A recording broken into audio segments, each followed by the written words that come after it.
This episode, we take a look at the golden age of rail travel. We're imagining ourselves back in the day when the railway was the height of glamour, an experience in its own right, when travel was unhurried, civilized, and unapologetically glamorous. All the luxury of dining at your favorite nightclub. An era where you were treated like royalty from the moment you stepped onto the platform. From crisp white linen, silver service, and fine bone china, where the corks popped and the gourmet service seemed to go on forever. It was a true celebration of the high life. There is nothing like it in all railroading. Your luxury hotel moves with you when you travel by train. But the first stop we'll make is a stop in history. This is the Ritzy travel guide to the golden age of rail travel.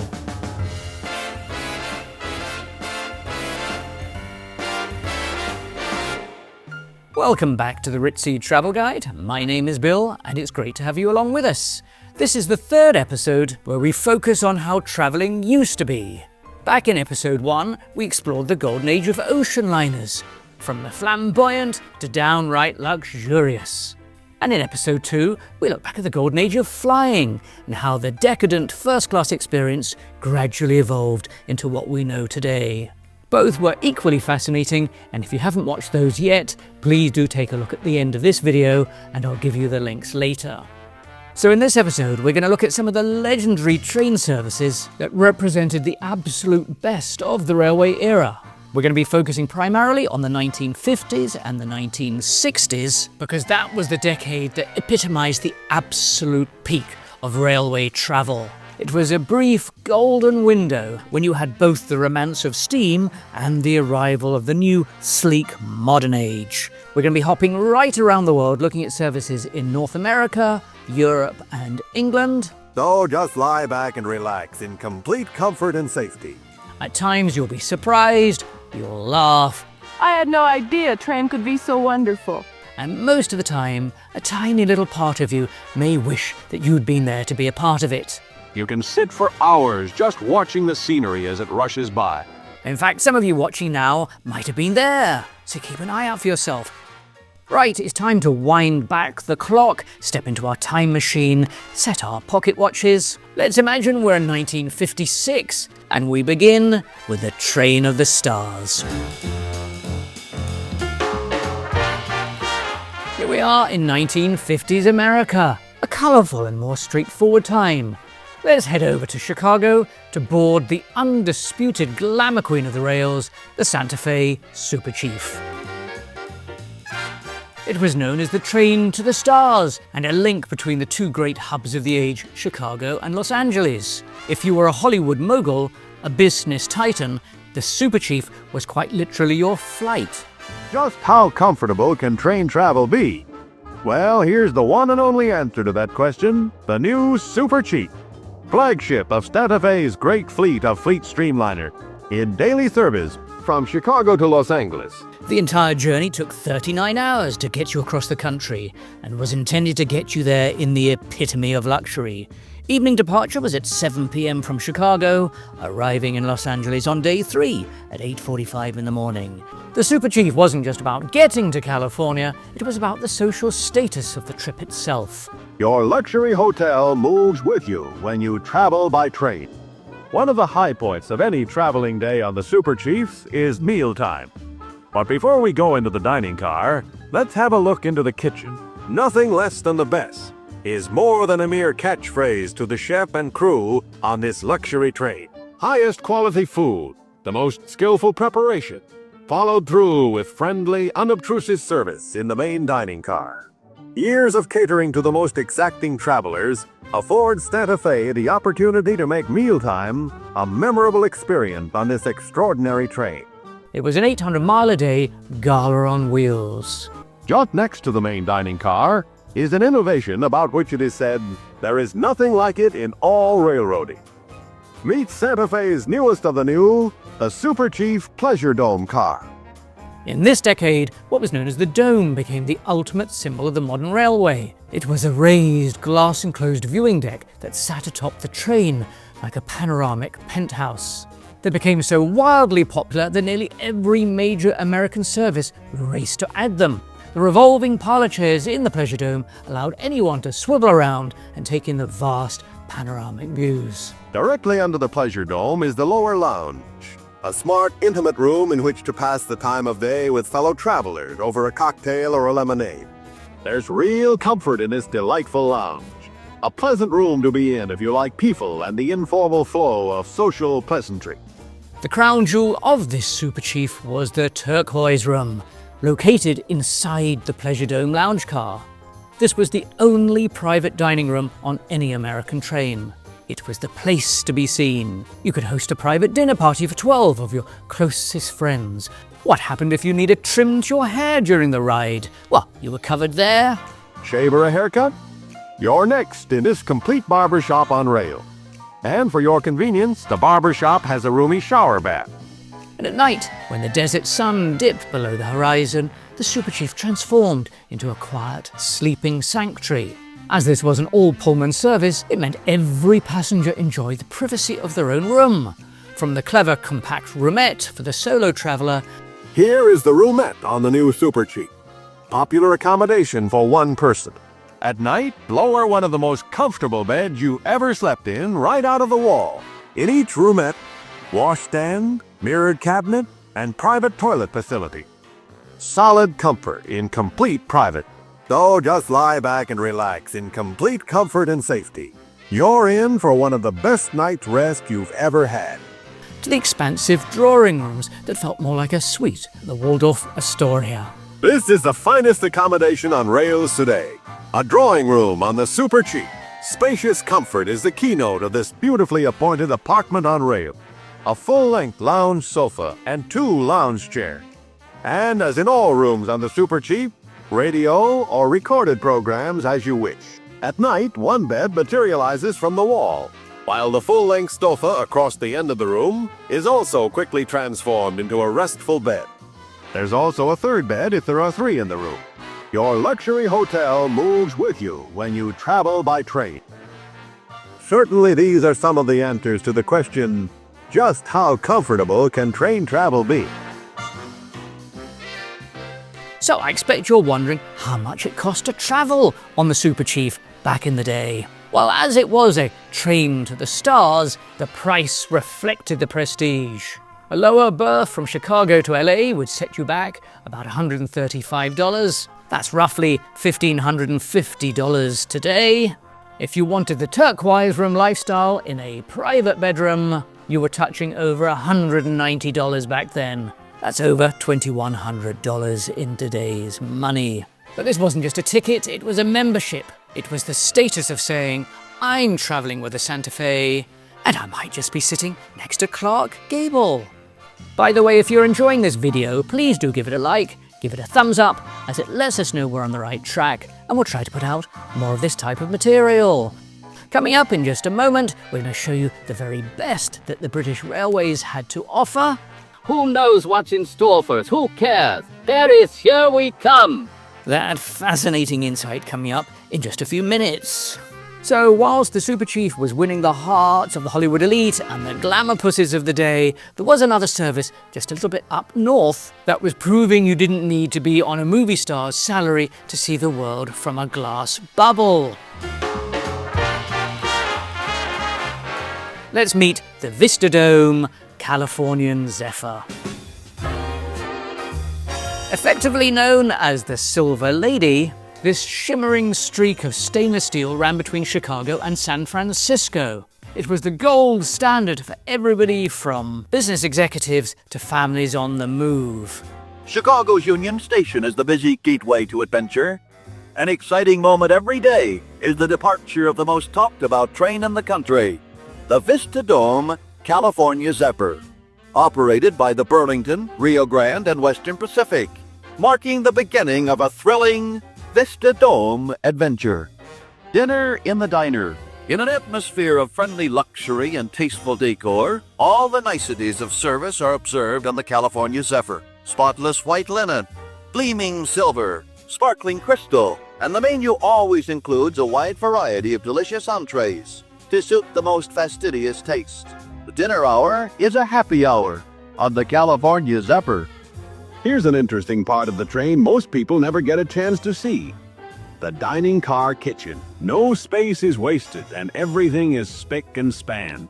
That food really looks good enough to eat, doesn't it? Most passenger trains carry the United States mail.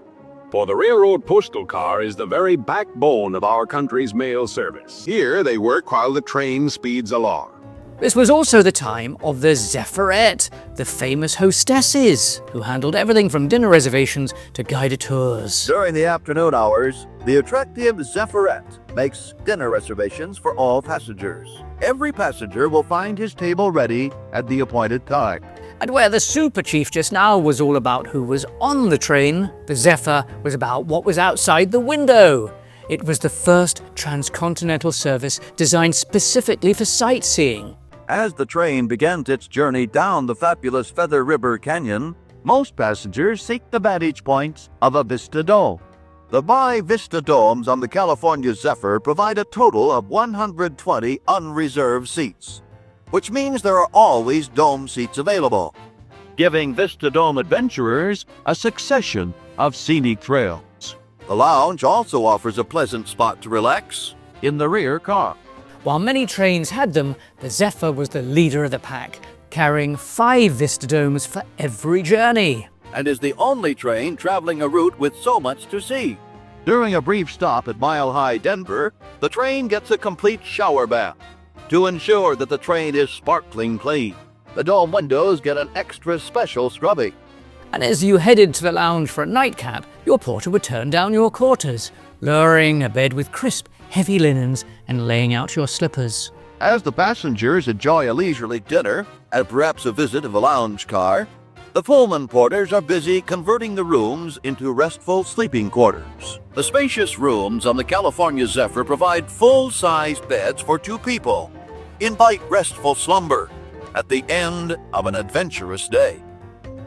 For the passengers, there's carefree luxury and relaxation, marvelously compact, yet offering the luxury of complete privacy. Pleasant dreams. There was something magical going to sleep to the rhythmic pulse of the rails, knowing that you'd wake up in a state with your shoes shined and the mountains of Arizona filling your window. The California Zephyr offers the matchless way to see the scenic routes across America. Truly a memorable Vista Dome adventure. A memorable train journey indeed. So, how much did it cost to travel on the Zephyr back in the day in the 1950s? Well, a coach ticket from Chicago to San Francisco was about $65. That's roughly $750 today. For that, you got the Vista Dome experience and 2,500 miles of the most spectacular real estate in America. And if you wanted to splurge on a Vista Pane private roomette, you were looking at about $105 then, which is about $1,200 today. It was the ultimate middle-class luxury. Now, we tend to forget that back in those days, when you were going on a journey, whether it be a flight or a train or on a cruise, you dressed up for the journey. People made a real effort for the occasion. Before you even left the house, there was a discussion of what you should wear, what to take. Correctness in dress, like other matters of etiquette, is something which has to be learned. And that is what etiquette really is, doing unto others as you would have them do unto you. You'd see gentlemen in tailored suits and ladies in smart travel ensembles, hat and gloves. It was indeed a different world. How you looked mattered. So far, we've looked at 2 of the most famous train services in North America. But in the meantime, would you like to see what was happening in the 50s in Europe? Because that was equally revealing. With a distinctly British version of how you should feel refined on the railways. Let's look at one of the top services of the day. That was the Golden Arrow. Let's imagine we're in London in the mid-50s, what was often considered the heyday of the British Empire and the colonies, to board the Golden Arrow. Piccadilly Circus, centre of the British Empire, heart of mighty London. Its West End shopping street, still famous for their good merchandise. Buckingham Palace, home of the best-loved family in the world, with whose fortunes are tied the fortunes of an empire. From the Victoria Memorial, it's just a little way to Victoria Station, the station we all love, and yet we all leave at some time in our travels abroad. If we're fortunate, we leave by Golden Arrow, that 22-carriage service which wings us to the continent in all the first-class comfort that Pullman can conjure. And surely conjure is the right word to use in connection with this world-renowned service which daily links the two chief capitals of Europe. This was the train that defined the art of the Grand Entrance. It ran the most prestigious service between London and Paris in France. Oh, here we are, a cosmopolitan crowd, good-humoured, jostling with our baggage clutched guardedly in our careful hand. So here we come to take our places in that glittering train. And prompt to the second, we're off. The Golden Arrow didn't have the vast glass domes of the Americas. Instead, the luxury was internal. We soon discover that the Trianon bar car on the train is the most friendly of rendezvous. A place to enjoy a soothing piano frappe. And with appetite stimulated by our aperitif, we may take a snack served right at our table. We find it difficult not to succumb to that insidious sensation of pleasure which is the sum total of all those little differences which distinguish the Golden Arrow. England's Garden County gladdens our eye as we dash southward to the sea. And because England is obviously an island, you didn't just need a train to get Paris, you also needed to cross the Channel. A boat was required.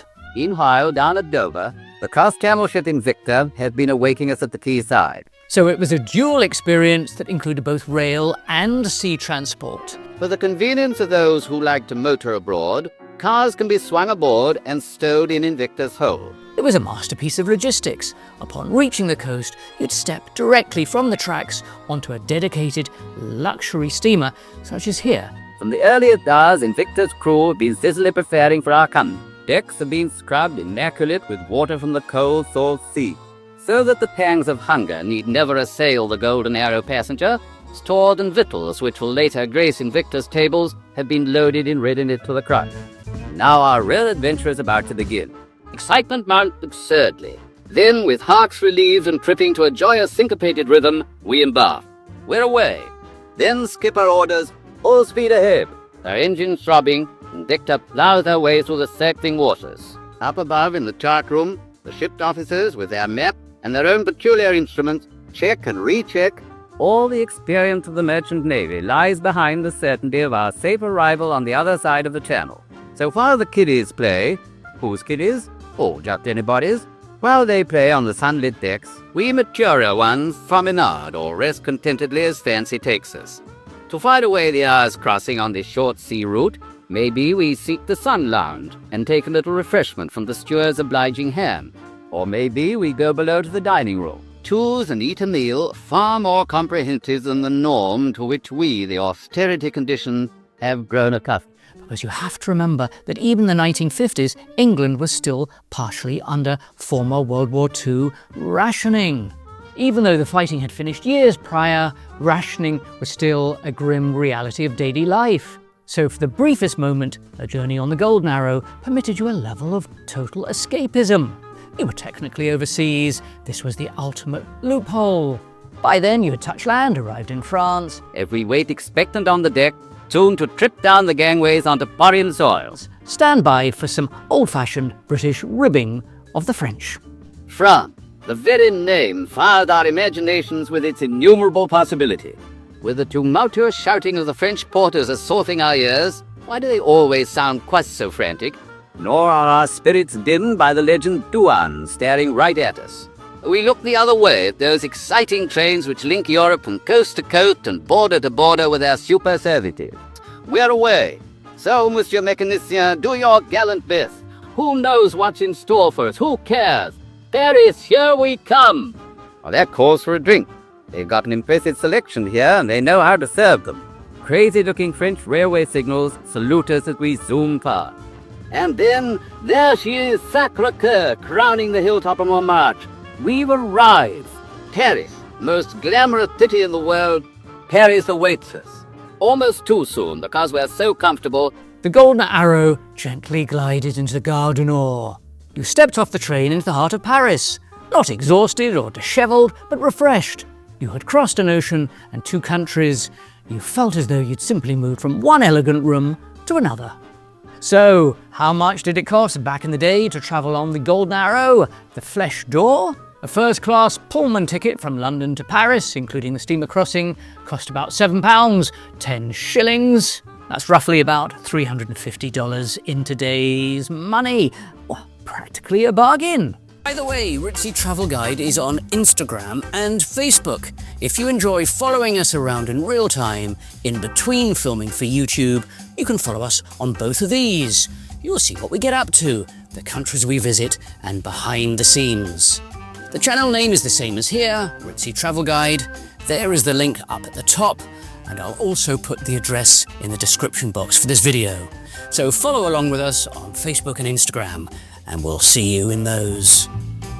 Before we leave Europe to head back across the Atlantic, there are two services we absolutely have to show you, both utterly unique. First off, there was what was whimsically known as the Vesuvius Express.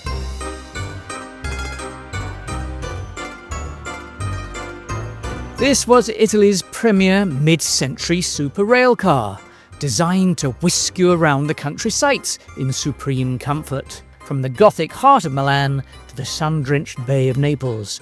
Not only was it sumptuous aboard, what truly set the Vesuvius Express apart was its revolutionary observation car, which placed passengers at the very front of the train, literally ahead of the engineer. Sitting in the observation car at the very front is like riding with the engineer on top. You get a thrilling sensation of really moving along. And this unique vantage point provided a cinematic, widescreen view of the Italian landscape as it blurred past. And on board, the ritzy lifestyle was in full effect, featuring a luxuriously appointed bar, and news bulletins were read to you in 4 different languages. Here's a helpful fellow who gives out with a running commentary about the landmarks we pass. Picturesque landscapes that date back to ancient civilization. And of course, what journey to Italy would be without its famous cuisine? Plenty of time for a wonderful Italian dinner. Some traditional Italian salami. An Italian dinner without spaghetti is like a train without a track. But there are miles and miles of both. Its biggest selling point was transporting you to some of the world's most famous attractions. The heart of ancient Rome, the classical Roman Forum. It was twice devastated by fire. An earthquake took care of the rest. The journey's dramatic conclusion wasn't just at the station, because the final leg of this express involved a trip to the gorgeous Naples. The enchanted city on the beautiful Bay of Naples. With the mighty Vesuvius in the background, some of the sights almost step out of the pages of our geography books. There's our final goal, the most famous volcano in the world, Mount Vesuvius. And then after that, a nerve-tingling chairlift ride to the very edge of the simmering Vesuvius. Now hold your breath. Here we go on a nerve-tingling ride in a modern chairlift, giving travellers a literal peek into the monster of the Mediterranean. Health and safety standards were a little bit different in those days. The instruction was merely to hold on. Before we head back to North America to see what else was going on there, let's just have a little look at what's happening in France, because they were being rather innovative in the 1950s. They were doing things in a way that even the American designers hadn't dreamt up. France was also emerging from post-war shell shock, and the SNCF, the National Train Company, came up with some amazingly innovative inventions. They decided the best way to see the shimmering Alps, or the azure of the Riviera, was through what they called the panoramic rail car. It looks slightly sleek, very aerodynamic, pulled by diesel with a central dome that sat above the engine. Unlike the heavy, multi-car American trains, this was a single, self-contained autorail. It was built by Renault, yes, the same people making the French family car, and it turned railway travel into a piece of high-tech sculpture. What made this a ritzy masterpiece wasn't just the look, it was also their space-age engineering. This train was built using techniques that were truly revolutionary for the 1950s. We're talking about an aluminum skin and a fiberglass nose moulded into a single piece. Inside, the vibe was modern continental. It was airy, colourful, and surprisingly quiet, thanks to an acoustic floor insulation that muffled the diesel engines that rumbled beneath your feet. And because a panoramic view is only as good as the glass you're looking through, the SNCF didn't leave this to chance. They had cutting-edge glass and window maintenance schedules, proving that in the 1950s the future of travel wasn't just fast, it could be beautiful. So the French had perfected the perfect view, but back in North America, we found another country that was preparing to take the same glass-top dream and scale it up to even greater proportions. Enter the Canadians. In April 1955, the Canadian Pacific Railway Company pulled off what can only be described as a hostile takeover of luxury. They didn't just want to compete with the American giants, they wanted to outspend and out-engineer them. And a $40 million order, which was the largest of its kind in history. If the Super Chief was the elite and the Golden Arrow was for the reserved, the Canadian was for the ambitious. Your travel adventure begins at Windsor Station in Montreal, aboard this newest train.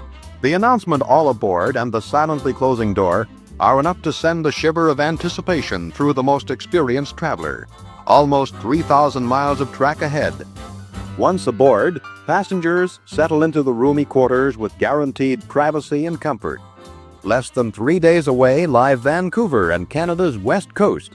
In between, the prospect of easy, fun-filled days, superb meals, restful nights, and continually changing scenic beauty. Nothing has been overlooked in making the Canadian a complete little world for the traveler. Would a snack, refreshments, or a light lunch hit the spot? Well, nothing has been overlooked on the Canadian. Sparkle under a star-studded ceiling in the cleverly decorated dining room car. Gay with colorful linoleum carvings of Canadian scenes, the Skyline Scenic Dome coach is a handy, pleasant spot. Deft and courteous waiters seem to anticipate your unspoken wish and whisk it to fulfillment. The shining kitchen holds the twin keys to sheer dining pleasure. The most prized delicacy for any palate. Distinctive Canadian dishes. Could appetite ask for more? Perhaps it is the beginning of a pleasant evening. The club-like decor of the Mural Lounge is an invitation to friendly conversation with new acquaintance. Topside from your seat in the high-level scenic dome awaits an even more spectacular view. No other vantage point compares for a close-up look at the fabulous panorama that is Canada, spread out like a map before your eyes. So, what was the cost of this Canadian dream? In 1955, a ticket from Montreal to Vancouver cost about $80. That's roughly $900 in today's money. For that, you got a 3,000-mile, 71-hour voyage of dignity. And if you wanted the full park car experience with a private roomette, you were looking at closer to $120 or $1,350 today. It was the ultimate middle-class boast of "we're taking the Canadian."